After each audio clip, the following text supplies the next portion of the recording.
ഉൽപ്പത്തി അധ്യായം 18. അനന്തരം യഹോവ അവന് മമ്രയുടെ തോപ്പിൽ വച്ച് പ്രത്യക്ഷനായി. വെയിലുറച്ചപ്പോൾ അവൻ കൂടാരവാതിൽക്കൽ ഇരിക്കയായിരുന്നു. അവൻ തലപൊക്കി നോക്കിയപ്പോൾ 3 പുരുഷന്മാർ തൻ്റെ നേരെ നിൽക്കുന്നത് കണ്ടു. അവരെ കണ്ടപ്പോൾ അവൻ കൂടാരവാതിൽക്കൽ നിന്ന് അവരെ എതിരേൽപ്പാൻ ഓടിച്ചെന്ന് നിലം വരെ കുനിഞ്ഞു. യജമാനനെ, എന്നോട് കൃപയുണ്ടെങ്കിൽ അടിയനെ കടന്നു പോകരുതേ. അസാരം വെള്ളം കൊണ്ടുവന്ന് നിങ്ങളുടെ കാലുകളെ കഴുകട്ടെ. വൃക്ഷത്തിൻ കീഴിൽ ഇരിപ്പിൻ. ഞാൻ 1 മുറി അപ്പം കൊണ്ടുവരാം. വിശപ്പടക്കിയിട്ട് നിങ്ങൾക്ക് പോകാം. ഇതിനായിട്ടല്ലോ നിങ്ങൾ അടിയന്റെ അടുക്കൽ കയറി വന്നത് എന്ന് പറഞ്ഞു. നീ പറഞ്ഞതുപോലെ ആകട്ടെ എന്ന് അവർ പറഞ്ഞു.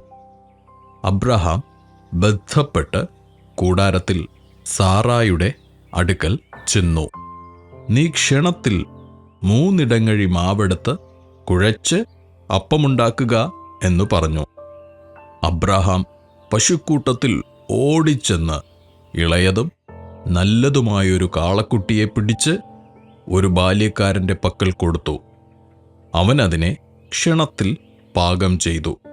പിന്നെ അവൻ വെണ്ണയും പാലും താൻ പാകം ചെയ്യിച്ച കാളക്കുട്ടിയെയും കൊണ്ടുവന്ന് അവരുടെ മുൻപിൽ വച്ചു. അവരുടെ അടുക്കൽ വൃക്ഷത്തിൻ കീഴിൽ ശുശ്രൂഷിച്ചു നിന്നു. അവർ ഭക്ഷണം കഴിച്ചു. അവർ അവനോട്, നിന്റെ ഭാര്യ സാറ എവിടെ എന്ന് ചോദിച്ചതിന്, കൂടാരത്തിലുണ്ട് എന്ന് അവൻ പറഞ്ഞു.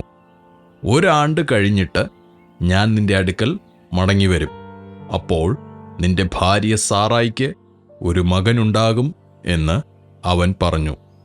സാറ കൂടാരവാതിൽക്കൽ അവൻ്റെ പിൻവശത്ത് കേട്ടുകൊണ്ട് നിന്നു. എന്നാൽ അബ്രഹാമും സാറായും വയസ്സ് ചെന്ന് വൃദ്ധരായിരുന്നു. സ്ത്രീകൾക്കുള്ള പതിവ് സാറായിക്ക് നിന്നുപോയിരുന്നു. ആകയാൽ സാറ ഉള്ളുകൊണ്ട് ചിരിച്ചു. വൃദ്ധയായിരിക്കുന്ന എനിക്ക് സുഖഭോഗമുണ്ടാകുമോ?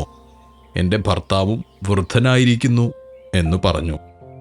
യഹോവ അബ്രഹാമിനോട്, വൃദ്ധയായ ഞാൻ പ്രസവിക്കുന്നത് വാസ്തവമോ എന്ന് പറഞ്ഞ് സാറ ചിരിച്ചത് എന്ത്?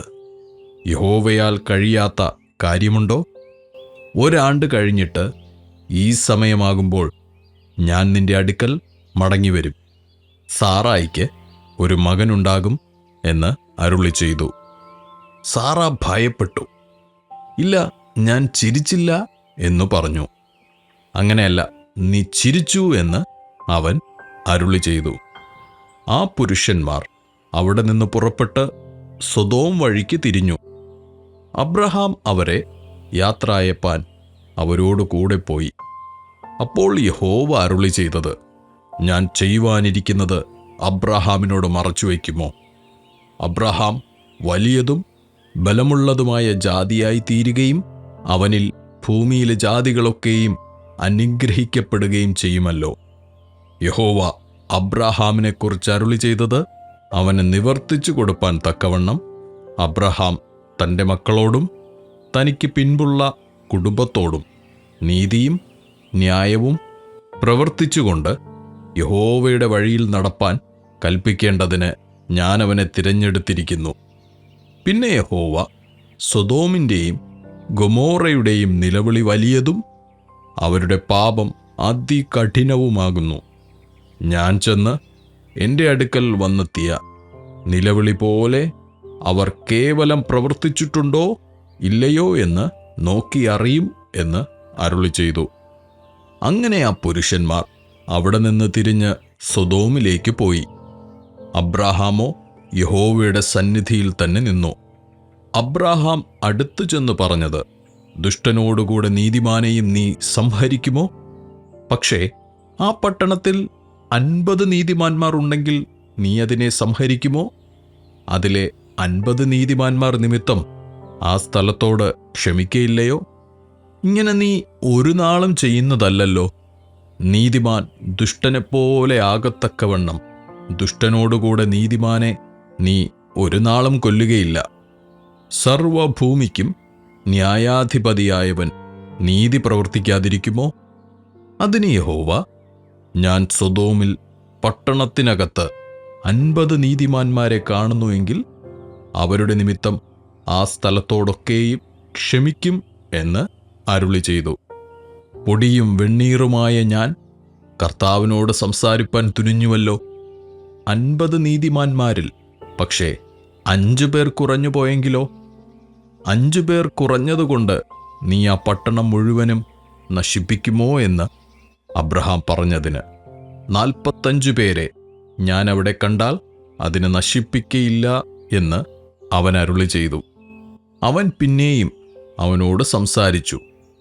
പക്ഷേ 40 പേരെ അവിടെ കണ്ടാലോ എന്ന് പറഞ്ഞതിന്, ഞാൻ 40 പേരുടെ നിമിത്തം നശിപ്പിക്കയില്ല എന്ന് അവൻ അരുളി ചെയ്തു. അതിന് അവൻ, ഞാൻ പിന്നെയും സംസാരിക്കുന്നു, കർത്താവ് കോപിക്കരുതേ. പക്ഷേ 30 പേരെ അവിടെ കണ്ടാലോ എന്ന് പറഞ്ഞു. ഞാൻ 30 പേരെ അവിടെ കണ്ടാൽ നശിപ്പിക്കയില്ല എന്ന് അവൻ അരുളി ചെയ്തു. ഞാൻ കർത്താവിനോട് സംസാരിപ്പാൻ തുനിഞ്ഞുവല്ലോ. പക്ഷേ 20 പേരെ അവിടെ കണ്ടാലോ എന്ന് അവൻ പറഞ്ഞതിന്, ഞാൻ 20 പേരുടെ നിമിത്തം നശിപ്പിക്കയില്ല എന്ന് അവൻ അരുളി ചെയ്തു. അപ്പോൾ അവൻ, കർത്താവ് കോപിക്കരുതേ, ഞാൻ ഇനി ഒരു പ്രാവശ്യം മാത്രം സംസാരിക്കും. പക്ഷേ 10 പേരെ അവിടെ കണ്ടാലോ എന്ന് പറഞ്ഞു. ഞാൻ 10 പേരുടെ നിമിത്തം നശിപ്പിക്കയില്ല എന്ന് അവൻ അരുളി ചെയ്തു. യഹോവ അബ്രഹാമിനോട് അരുളി ചെയ്തു തീർന്ന ശേഷം അവിടെ നിന്ന് പോയി. അബ്രഹാമും തൻ്റെ സ്ഥലത്തേക്ക് മടങ്ങിപ്പോയി.